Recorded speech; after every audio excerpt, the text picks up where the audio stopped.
Good morning students, this is Rajkumar Yadav. और आज हम लोग बच्चों इसी जो चैप्टर चल रहा है हमारा 3D ज्योमेट्री, उसमें equation of a plane passing through 3 non collinear points, हम लोग equation of a plane find करने जा रहे हैं। जैसे अगर जो मैं आपसे बात करूं, ये एक्स एक्सिस है, ये वाई और ये जेड एक्सिस है, एज यू ऑल नो। मान लीजिए यहाँ पर हमारे पास कुछ पॉइंट हैं, जैसे आर, ठीक है, एस और टी, सपोज दैट टी। इनके जो पोजीशन वेक्टर हैं वो गिवन है ए, सपोज करो बी, और इसका ओरिजिन के रेस्पेक्ट में सी, राइट। तो ये 3 पॉइंट हमें गिवन है, इसको आप आर एस बोल सकते हो। मैं आपको एक बात बताना चाहता हूँ, सपोज करो कि ये एक आर एस और एक ये आर टी है, तो are S cross R T अगर जो मैं निकालूं, तो आपको बताया था क्रॉस प्रोडक्ट में वेक्टर के टॉपिक में कि ये एक दूसरे के परपेंडिकुलर होते हैं, राइट। तो जो ये आएगा एक तरीके से are S cross R T, वो इन दोनों के परपेंडिकुलर होगा। मतलब इस तरीके से आप देखोगे तो यहाँ पर इस तरीके से ये होगा, मतलब ये आर एस है और ये आर टी है, तो इन दोनों के परपेंडिकुलर जस्ट ऊपर की तरफ होगा। तो यहाँ पर हमने इसकी डायरेक्शन दिखा दी R S cross R T, right. ये तो हो गया हमारा इन दोनों का क्रॉस प्रोडक्ट। अब मैं एक पॉइंट लेता हूँ पी, जिसका पोजीशन वेक्टर जनरल पॉइंट है आर है, और मैं आपसे बोलना चाहता हूँ कि ये जो पी पॉइंट है, तो अगर जो मैं इसको ज्वाइन करूँ तो आप देखोगे अगर जो आर पी, ये आर पी तो प्लेन पे हो गया, प्लेन जो भी हमने लिया हुआ है उस प्लेन पर है ये आर पी, और ये उसके जस्ट परपेंडिकुलर है ऐसे ऊपर की तरफ। अगर जो आप देख रहे होंगे ऊपर की तरफ ये परपेंडिकुलर है are S cross R T.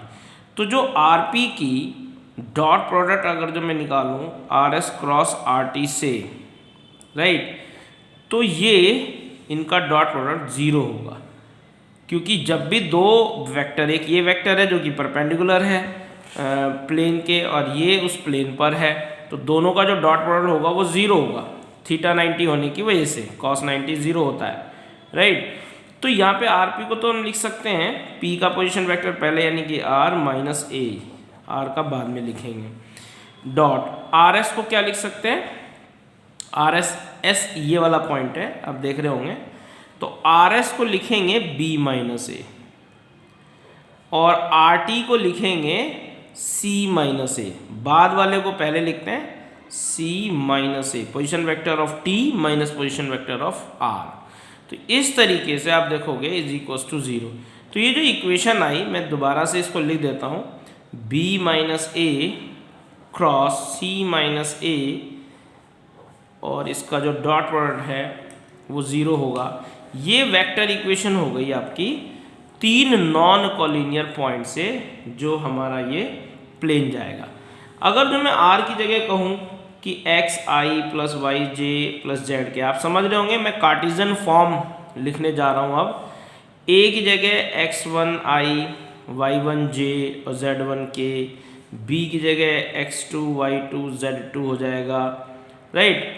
और c की जगह हमने ले लिया x3 आई प्लस y3 जे प्लस z3 के। तो जो इसकी इक्वेशन होने वाली है कार्टेशियन फॉर्म में, वो कैसे लिखी जाती है, डिटर्मिनेंट की फॉर्म में लिखते हैं इज इक्वल टू 0, यही। तो x minus x1 y minus y1, ठीक है, z माइनस z1, ये अलग अलग 3 कॉलम हो गए, c1 c2 c3, दिख रहा है आपको। इसी तरह y माइनस ये x2 माइनस x1 हो जाएगा, ये y2 माइनस y1 हो जाएगा, और ये z2 माइनस z1 तीसरे कॉलम में। ऐसे ही फिर ये यहाँ पर x3 माइनस x1 हो जाएगा, y3 माइनस y1 और z3 माइनस z1, राइट। तो ये हमारा कार्टेशियन फॉर्म कहलाता है, ये कार्टेशियन फॉर्म, जब x y z की फॉर्म में लिखते हो कार्टेशियन फॉर्म, और वेक्टर फॉर्म ऊपर था ये। तो ये इक्वेशन हो गई हमारे जब 3 non collinear point R S T किसी प्लेन पे हों, तो उससे प्लेन जो पास होता है उसकी इक्वेशन।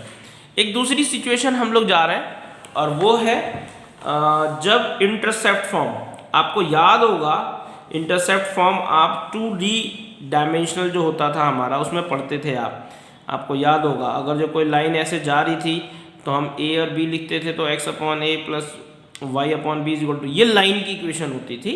आपको ध्यान होगा अगर जो इंटरसेप्ट फॉर्म बोलते हैं, यहाँ भी ये इंटरसेप्ट फॉर्म है। और ये इंटरसेप्ट फॉर्म कैसे है, कोई प्लेन है जिसको ये a0 0, ऑब्वियसली x पे a तो होगा, y और z 0 0 होंगे। इसी तरह से यहाँ 0 b 0 पॉइंट है और यहाँ पे z एक्सिस पे 0 0 c कोई पॉइंट है। इन 3 पॉइंट से होके जाता हो तो इसकी इक्वेशन चाहिए। तो लेट की ये इक्वेशन ऑफ प्लेन भी, इक्वेशन ऑफ प्लेन अगर जो हम मान के चलें कि ax plus B Y plus C Z plus D is equal to 0, अगर जो हम प्लेन की इक्वेशन नॉर्मल फॉर्म आपने देखी थी तो उसी के हिसाब से मैंने इसको लिख दिया एक सिंपल इक्वेशन। अब क्योंकि ये पॉइंट इसको सेटिस्फाई करेंगे, ये a पॉइंट है, ये b है, ये c है, तो x की जगह मैं a पुट कर दूं, बाकी जगह y और z की जगह 0 पुट करूँगा, सारा 0 हो जाएगा, plus d is equal to 0। तो मैं देखता हूँ यहाँ पर कि a की वैल्यू माइनस डी अपॉन ए आया, ये फर्स्ट इक्वेशन आई। सिमिलरली हम बाकी के पॉइंट्स भी रखेंगे, अगर जो 0 b 0 और 0 0 c भी लिखते हैं तो बारी बारी से हम लोग b is equal to minus D upon B and c is equal to minus D upon C, ये हम 2 इक्वेशन और बना लेंगे, यानी टोटल 3 इक्वेशन हो जाएंगी ए बी सी। इसको हम इक्वेशन, ये मान लीजिए इक्वेशन नंबर P है, कोई भी नाम दे सकते हो आप। तो P में पुट इन P, मैं ये करने जा रहा हूँ, P में रख रहा हूँ, तो A की जगह मैं रख रहा हूँ माइनस डी अपॉन ए इंटू एक्स। फिर यहाँ पर देखोगे आप अगर जो B की वैल्यू है minus D upon B into Y, फिर C की वैल्यू है minus D upon C into Z, right, और plus D is equal to 0। आप देखोगे कि अगर जो मैं माइनस डी से डिवाइड करूं सबको, माइनस डी से, क्योंकि सब में माइनस डी आ रहा ऑलमोस्ट, तो इसको माइनस डी से डिवाइड करने से होगा क्या कि माइनस से माइनस कैंसिल, डी से डी, तो एक्स अपॉन ए आ जाएगा।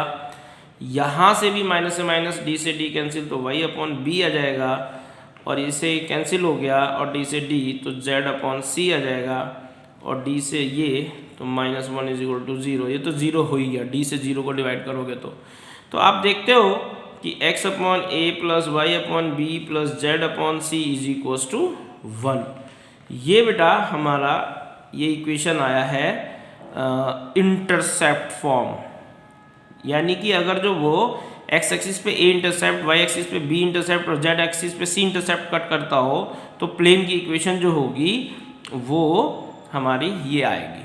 ठीक है, तो बच्चों ये दो चीज़ें और आज हमने पढ़ी, इक्वेशन ऑफ प्लेन जो कि 3 पॉइंट से जाता हो, और इक्वेशन ऑफ ए प्लेन जो x axis, y axis, z axis को जहाँ पर भी कट करता हो उसके अकॉर्डिंग हमने इंटरसेप्ट फॉर्म ये निकाली है। तो all the best for today, thank you.